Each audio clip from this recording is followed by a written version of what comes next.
Vossa Excelência falou aí sobre liberdade, repetiu esse termo em diversas oportunidades. Mas Vossa Excelência começa a sua vida na AGU, primeiro ato, em 1º de janeiro de 2023, criando o Ministério da Verdade, criando uma instituição, um arranjo interno que se presta a fazer literalmente a censura de opositores do governo.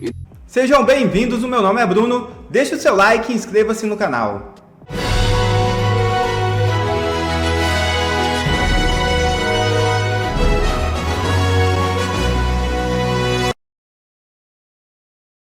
Presidente, senhores senadores, em especial o indicado Jorge Messias. E o senador Rogério Marinho, que... Eu quero começar dizendo a Vossa Excelência, ministro Jorge Messias, que apesar da Constituição nos assegurar o sigilo do voto, até numa perspectiva de que não haja retaliações futuras em cargos como que Vossa Excelência vai ocupar ou pretende ocupar, como Vossa Excelência sabe, eu abri mão dessa condição e tenho declarado publicamente que não votarei em Vossa Excelência.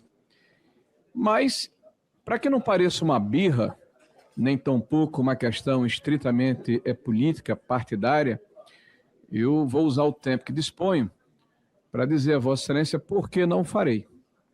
Eu acredito, eminente convidado e sabatinado, que nós somos o conjunto das nossas ações, como nos comportamos, de que forma nos expressamos publicamente, como registramos as nossas posições ao longo da nossa vida. E Vossa Excelência tem uma vida, e tem uma vida pública, não é uma vida privada.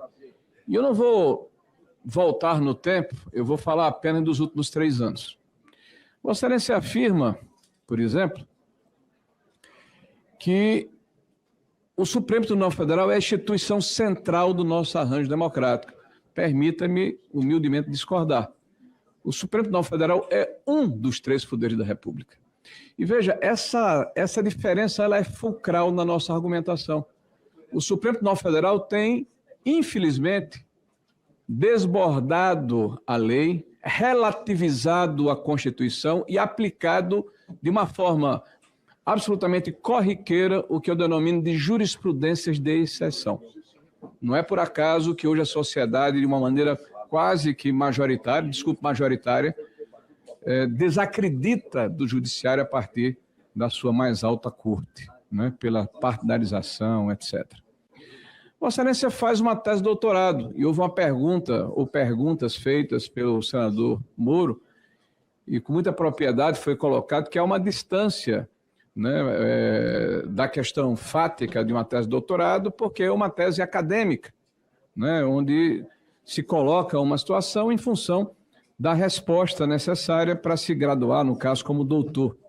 Mas Vossa Excelência afirma, e certamente acredita nisso, que gostando-se ou não da judicialização e do ativismo judicial, sabemos que são parte da institucionalidade brasileira pós-88. Me desculpe, eu não aceito que se banalize esse tipo de situação. Isso faz mal à democracia brasileira.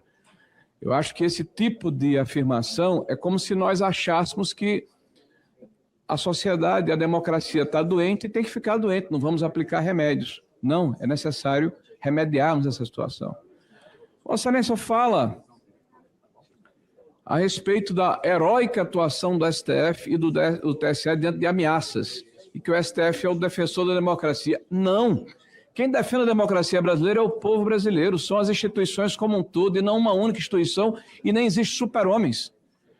Não existem heróis que, travestidos de uma autoridade fortuita que lhe é colocada sobre os ombros, usa essa autoridade, inclusive, para, de forma absoluta, a ultrapassar o limite da lei.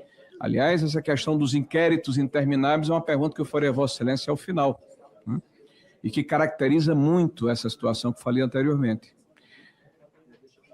Vossa Excelência, na sua fala sobre os excessos da Lava Toga, mas Vossa Excelência concluiu sua tese em 2024, e naquela oportunidade nós já tínhamos, por exemplo,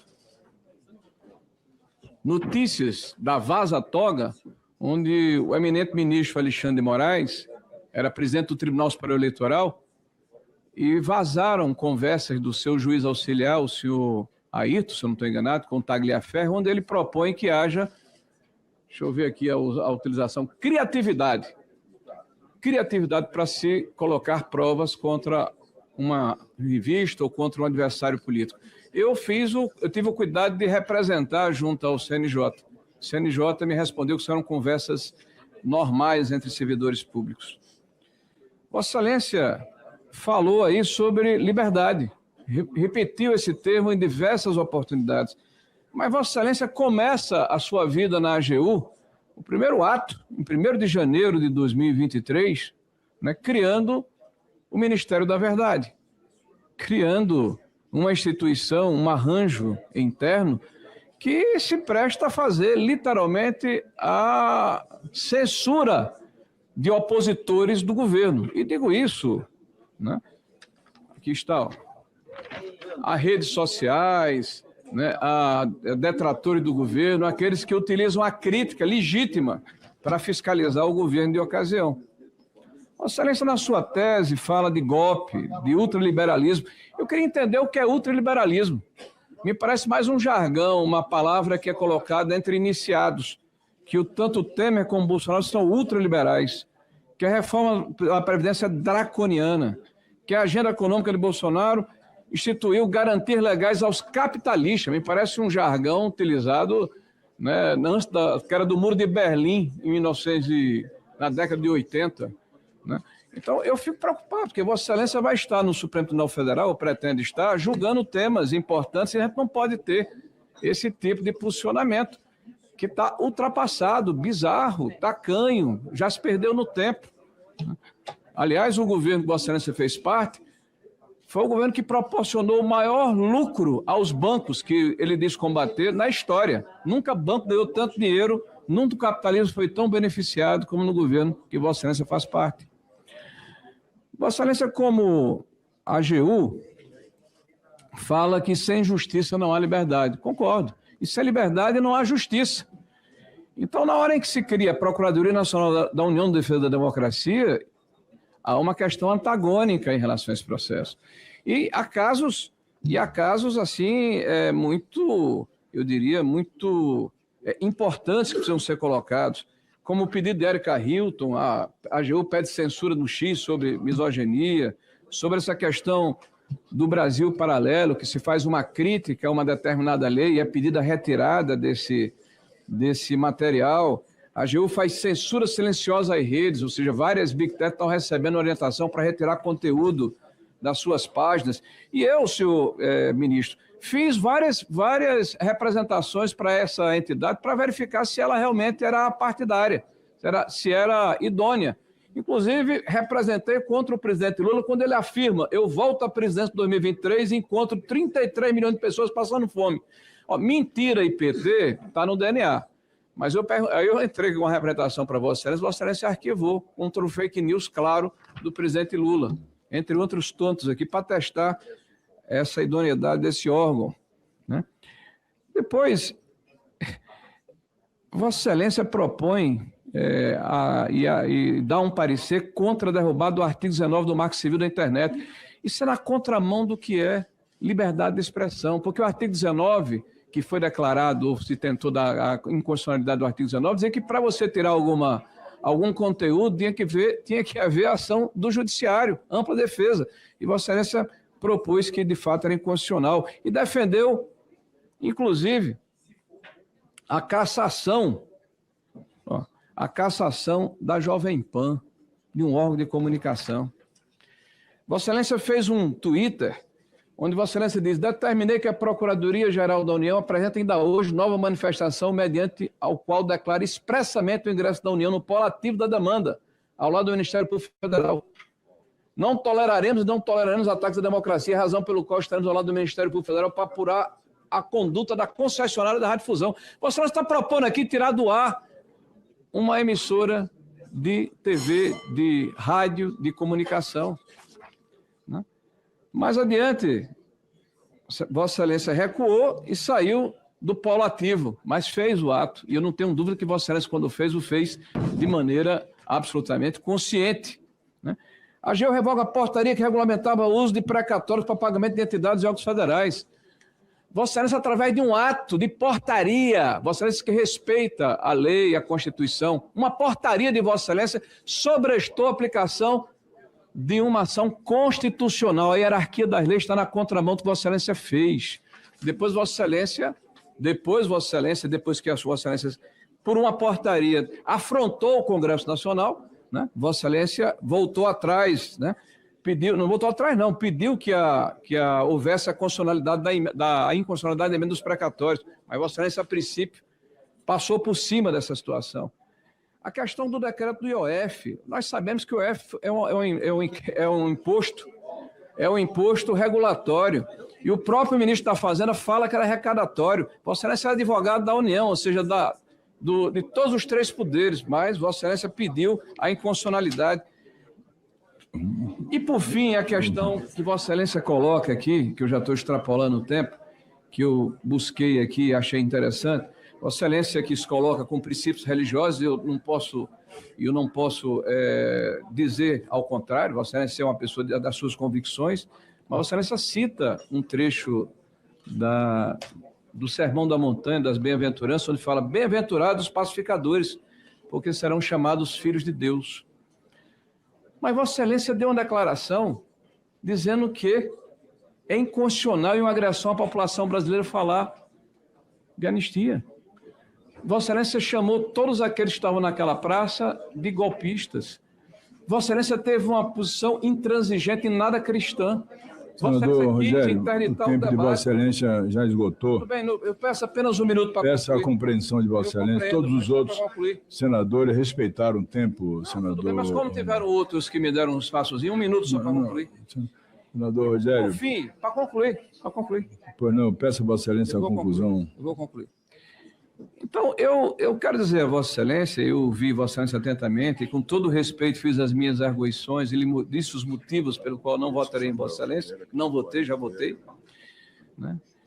É que eu vou fazer uma única pergunta a Vossa Excelência, usando aqui a benevolência do nosso presidente. O Supremo Tribunal Federal, há mais de 7 anos, abriu um inquérito, Esse inquérito é interminável, senhor presidente. Esse inquérito é uma afronta à lei, é uma afronta à Constituição. Esse inquérito é um instrumento de coação, é um instrumento de chantagem à sociedade brasileira. É um inquérito que não termina nunca. Eu queria saber de Vossa Excelência qual é a posição que Vossa Excelência tem em relação a esses inquéritos intermináveis que entregou a um ministro do STF a condição de xerife do Brasil. Eu peço um minuto só para passar a palavra ao vice-presidente dessa Comissão de Constituição e Justiça, nobre senador Vanderlan Cardoso, para que ele possa fazer uma saudação. Espiridião Amin. Em seguida, a senadora Tereza Leitão. Presidente, eu quero saudar a Vossa Excelência, cumprimentá-lo pelo esforço que está fazendo para justificar o uso do relógio. Viu, senador Alencar? Eu estou cumprimentando Vossa Excelência pelo esforço que está fazendo para cumprir o horário. Eu não estou reclamando, estou cumprimentando. Eu não estava ligado. O senhor estaria ligado se eu estivesse recriminando. Aí estaria.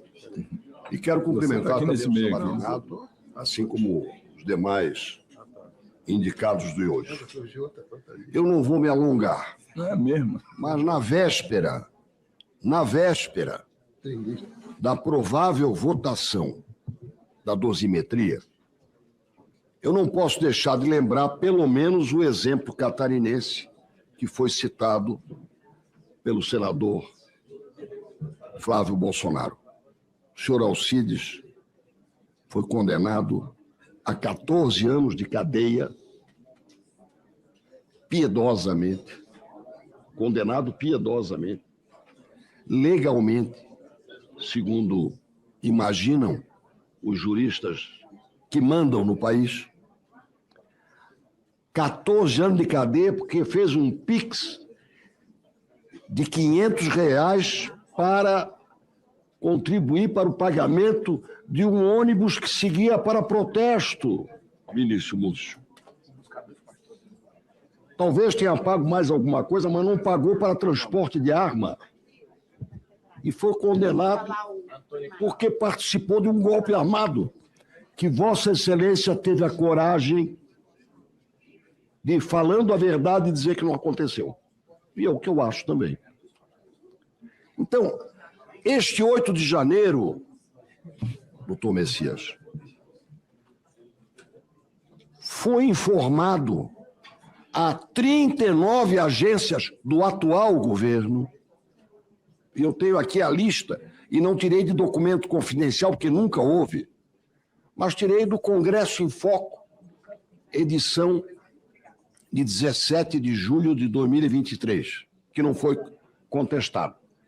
39 agências receberam o aviso às 19h40 do dia 6 de janeiro da provável invasão dos prédios do Congresso e outros da esplanada dos ministérios. Não tem supermercado, não tem boate, só tem prédio público. Não há um inquérito até hoje sobre a omissão. Presta bem atenção. Houve dano público? Houve. Vossa Excelência citou 3,5 milhões no Senado, no Congresso. Nenhuma autoridade que recebeu os 39, foram 39 agências, algumas delas federativas, portanto, sob a cabeça federal, existem 26, 27 agências estaduais. Eu não quero multiplicar. Nenhum inquérito para que os omissos, que pela legislação que eu conheço, são tão criminosos quanto o autor de um crime. E se for de uma contravenção, idem. Não há um inquérito, eu repito. Então, a defesa do interesse público, a Controladoria Geral da União, o senhor acha que não se omitiu? E a situação é mais dramática, porque amanhã nós estaremos votando o projeto de lei da dosimetria, de que eu fui relator aqui no Senado. E no dia em que o presidente vetou, eu apresentei, ou reapresentei, o projeto de lei da anistia, que alguns dizem que o Congresso não pode dispor sobre isso. E eu acho que pode, e há várias decisões do próprio Supremo que confirmam. Então, a minha pergunta aí, não há uma omissão da AGU na busca do ressarcimento de quem que deriva não apenas da ação de vândalos, mas que deriva também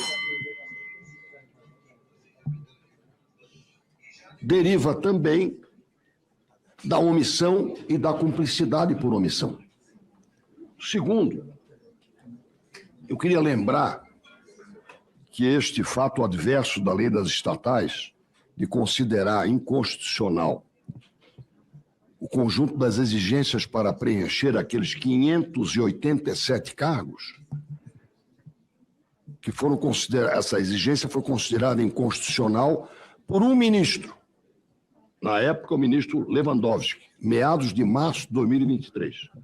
O Supremo reconheceu que a exigência era constitucional, mas decidiu que os nomeados poderiam continuar. 14 meses depois, em maio de 2024. Quando você assiste, por exemplo, a triplicação do prejuízo dos Correios, você está falando de uma só, mas são 587 casos. PF apura mala sem raio-x em voo do Caribe que trouxe Hugo Mota. Caso aconteceu em abril de 2025. É isso mesmo. A Polícia Federal investiga um auditor da Receita Federal por permitir a entrada de bagagem sem fiscalização em um voo vindo do Caribe. Entre os passageiros estava o presidente da Câmara, Hugo Mota, e o senador Ciro Nogueira, que retornavam da ilha de São Martinho, no Caribe, descrita pela PF como um conhecido paraíso fiscal desde 2017. Além de Mota e Nogueira, estavam no voo os deputados Dr. Luizinho do PP e Isnaldo Bulhões do MDB, além do vereador de Terezinha Victor Linhares do PP. Este último é um dos alvos da Operação Carbono Oculto, que investiga a atuação do crime organizado no setor de combustíveis. Segundo a corporação, 5 volumes trazidos pelo piloto do avião particular ingressaram no país sem passar pelo raio-x em abril de 2025. A aeronave pertence a Fernando Oliveira Lima, um empresário investigado por operar plataformas de apostas ligadas ao chamado Jogo do Tigrinho. O processo foi enviado ao Supremo Tribunal Federal devido à presença de autoridades com foro privilegiado entre os passageiros. E olha só que coincidência, logo com quem foi cair. O ministro Alexandre de Moraes foi sorteado como relator e decidirá se a corte possui competência para julgar o caso. Atualmente, o ministro aguarda um parecer da Procuradoria-Geral da República para dar prosseguimento às investigações. Obrigado a você que assistiu esse vídeo até aqui. Deixe o seu comentário e não se esqueça de se inscrever no canal e deixar o seu like. Até a próxima!